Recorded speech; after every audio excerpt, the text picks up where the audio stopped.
Thank you. And not just that I'm pleased to be here to give this presentation, I'm also very happy that Arab Advisors has launched this first Smart Handheld Summit to highlight the importance of this platform in the mobile industry and to highlight the importance of the ecosystem as a whole, as it ties to the applications, to the content, to the devices themselves and the network, and how it all ties together in a single ecosystem. So, I mean, just to start, I'm going to start this with a very bold statement, which is the mobile industry has created the largest technology platform in the history of mankind.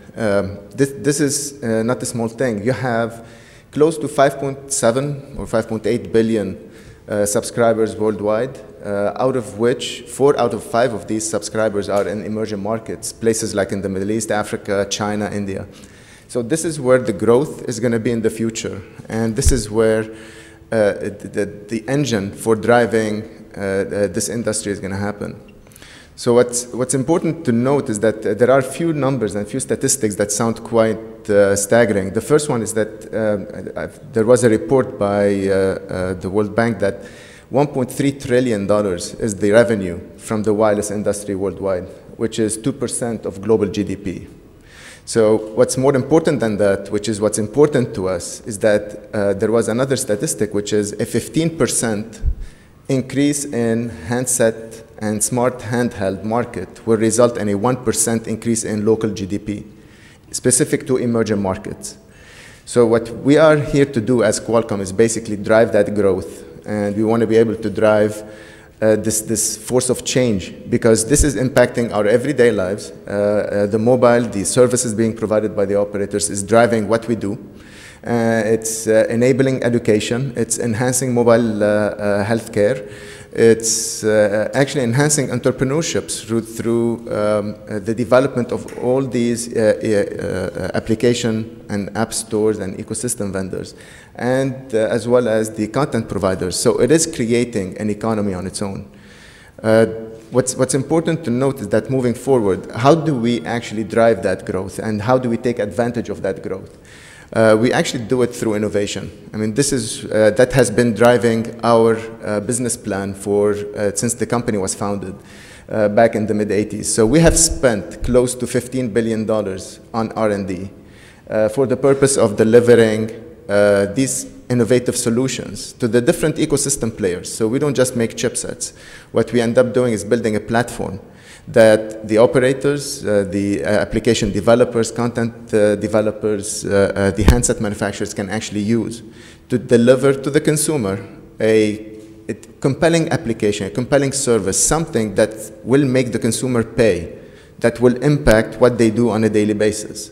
I mean, that's our objective. At the end, it's not just a fashion statement. It has to serve to actually pay for something you're going to use it for. And that revenue is going to feed back into the operator, and then it feeds back into Qualcomm, and that cycle continues.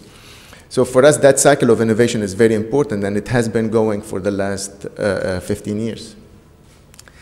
Now,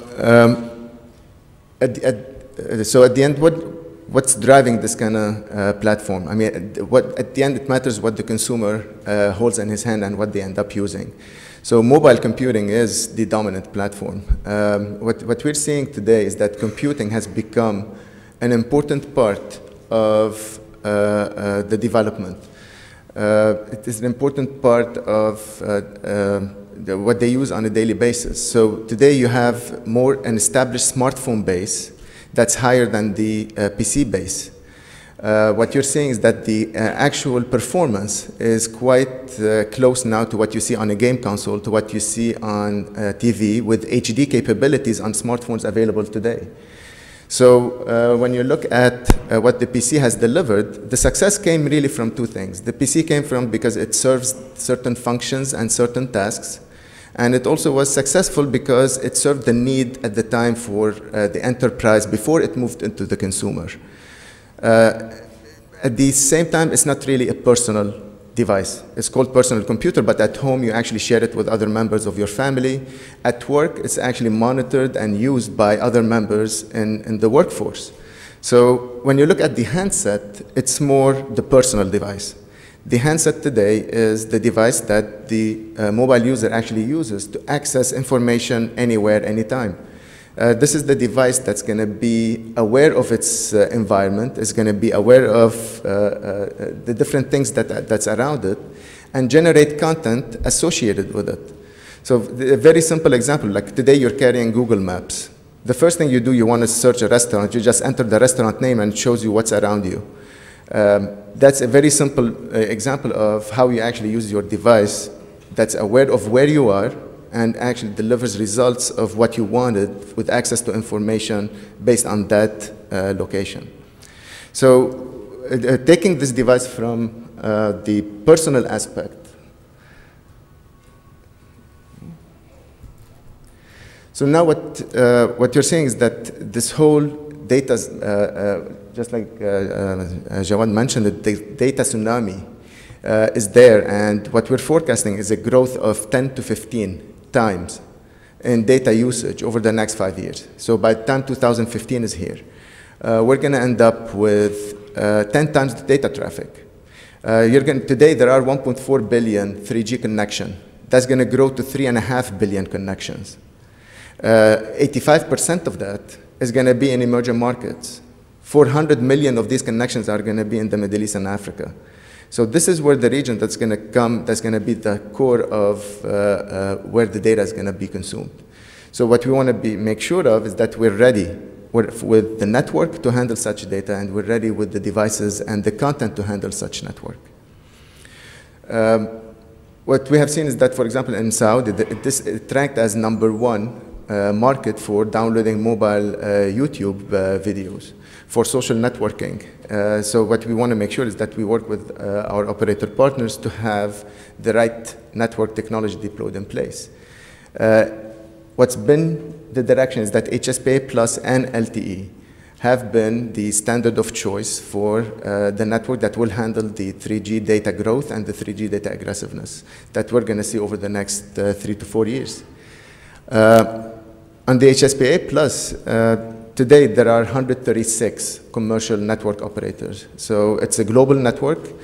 There are 40 of those that are at dual carrier, which support 42 megabit. So a lot of these operators actually offer a better network connection to your mobile than they do to the home, which is very significant. And this is the reason why the number of broadband connections surpassed, on the mobile side, they surpassed the fixed side since 2010. So this is where the direction is going. HSPA Plus is being established, its roadmap is being built, and complementing it is the LTE deployment. And we have seen significant momentum in the last year or so, global and in the region. So if you look at the number of deployed network, here the official number is 24. So 4 of those are in the Gulf states, 3 in Saudi and 1 in the UAE that have launched, and more have been announced and planned over the next 3 to 6 months. So here we're looking at 20% of the LTE, I would say, ecosystem lies in the Middle East. So this is very significant, and for us to continue to keep that momentum going. What makes this whole ecosystem work? So basically it's the connectivity. We talked about the connectivity and the importance of the network for that connectivity. The second one, which is why we're here and why this is important, and that is the device itself. The device cannot be a second thought. It cannot be a subset of what's available today. On your TV, you have HD. You want to see HD on your handheld. When you're playing an Xbox, you have great graphics. You want to see the same graphics level on your hand, on the smartphone or the device you're holding. Same thing when it comes to the internet access. You want a full internet experience on your handheld. And this is why the consumer are expecting the amazing. They're expecting smooth as glass kind of transitions between different windows. They're expecting amazing graphics, stunning video and multimedia. And this is where we're actually driving it, because from a mobile side, just like it was mentioned earlier, for many people, this is going to be their first internet experience. And this is going to be their first computing device. So for many people, before they own a laptop, they will be owning a handheld. Their first email is going to be done on the mobile.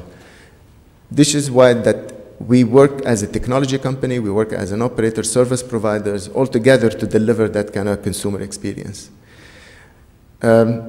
This is Snapdragon. Snapdragon processors are the heart of the smartphone, and this is where it delivers the mobile experience. So we don't look at it from a technical perspective, but we look at it from an experience perspective. And it's done with enough power optimization to help the phone last for more than a day. Because unlike the laptop, where the battery runs out in 1-2 hours, you need your phone to last for the whole day. This is where it becomes much more important than just the CPU itself, how fast it is or how strong it is. Today, we have introduced a multi-gigahertz, multi-core, which is almost as strong and even stronger than some of the existing laptop processors. We have announced that Windows 8 is going to be optimized on the Snapdragon chipsets. So the full-blown Windows 8, not Windows Mobile even.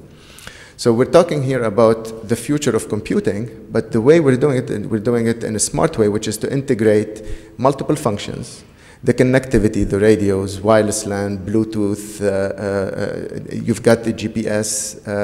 We're integrating the multimedia, the media engine, so all of that on a single platform.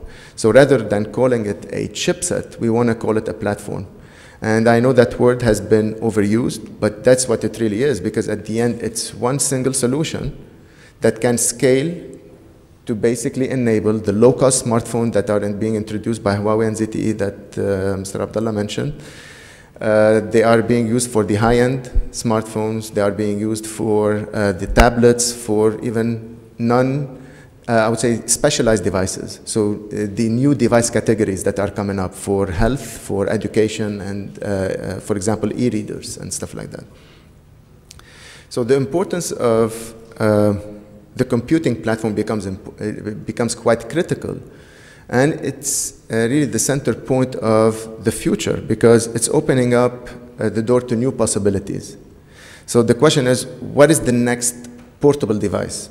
Well, we have here a washing machine. It's not going to be portable, but it's the Internet of everything. It used to be known as the Internet of Things, and now we forecast that everything around you is going to be connected.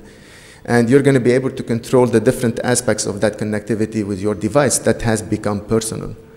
So moving forward is, where do we go from here? It's really limited by how much innovation we want to give. It's really limited by the entrepreneurship spirit we have, whether it's regional or international, and the efforts that are being put by the strong incumbents and the strong operators to trigger such ecosystem. So for example, when we talked about Integral, I think this is a great start for us to create such an ecosystem. We need to work together to make it work. We need to put together the right business model for it to happen. So we can expand eventually beyond the handheld. But this is the first handheld summit, so let's take the future presentations to how the smartphones and the tablets and how it's impacting our business, and how we can bring in the content and application developers to create that ecosystem. So with that, I just leave you with the note that this is a quite critical point in this industry, and we are expecting the growth to be at the hockey stick level. So what we have seen before at double-digit growth is going to double moving forward. So for this to happen, we need to work as partners and put the innovation in place. So with that, I thank you.